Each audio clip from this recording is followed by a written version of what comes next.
Бәріңізге ассалаумағалейкум достар. Антанта және де үштік одақ. Антанта одағы Англия, Франция және де Ресей мемлекеттерінің әскери одағы бастапқыда үштік келісім деп аталды.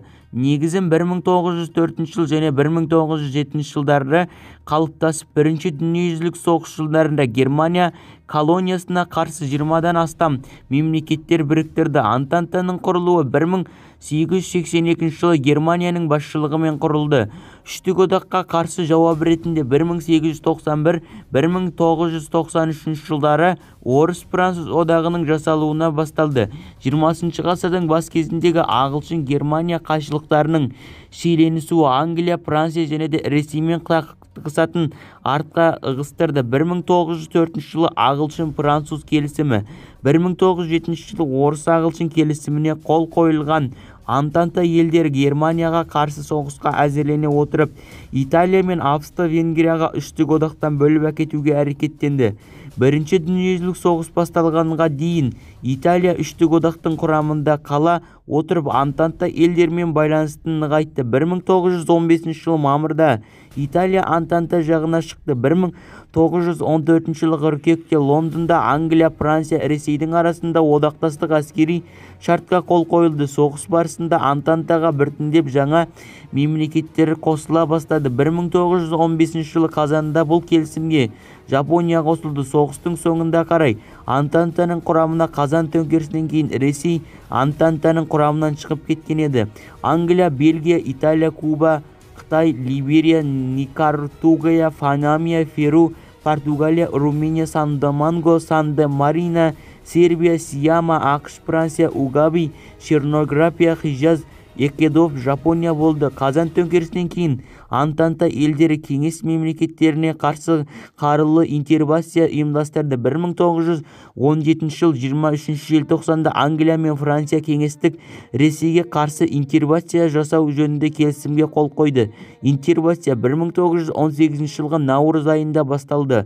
Одаққа оған кіретін басқа елдер де белсене қатысты. Алайда Антантаның кеңес үкіметімен жалғасқан жорығы сәтсіз аяқталды. Бірінші дүниежүзілік соғыстан кейін көп ұзамай Антанта ыдырап кетті. Үштік одақ 1882 жылы Германия, Австро-Венгрия және де Италия мемлекеттерінің әскери саяси одағы. 1879 жылы Германия, Австро-Венгриямен өзара одақтастық құру туралы шарт жасасты. 1882 жылы бұл одаққа Италия қосылды.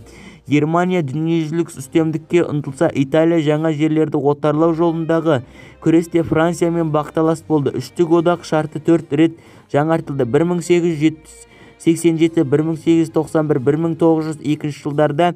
1912 жылғы үштік одақ елдерінің саясаты Германия империализмінің өсіп келе жатқан басқыншылыққа, оның отар жерлерін кеңейтуге, тауар өткізетін жаңа ренкор мен шикізат көздерін бастап алуға ұмтылғандығын көрсетті. Осы саясатты жүзеге асыруда Германияның Британиямен бетпе-бет келуіне тура келді. Өйткені оның қолында орасан зор өте жерлер бар еді. 1904-1907 жылдағы үштік одаққа қарсы Британия, Франция, Ресей одағы құрылды. Сонымен Еуропа қарулы күштері екі лагерге бөлінді. Мұның өзі Бірінші дүниежүзілік соғыстың ашылуына себепкер болды. Бірінші дүниежүзілік соғыс басталғанда Италия өзінің бейтараптығын жариялады. 1915 жылы мамырда Италия Антанта мемлекеттерінің шартын жасасып, өзінің одақтастары Австро-Венгрия мен Германияға қарама қарсы соғысты. Сөйтіп үштік одақ жойылды. Сөйтіп 1892 жылы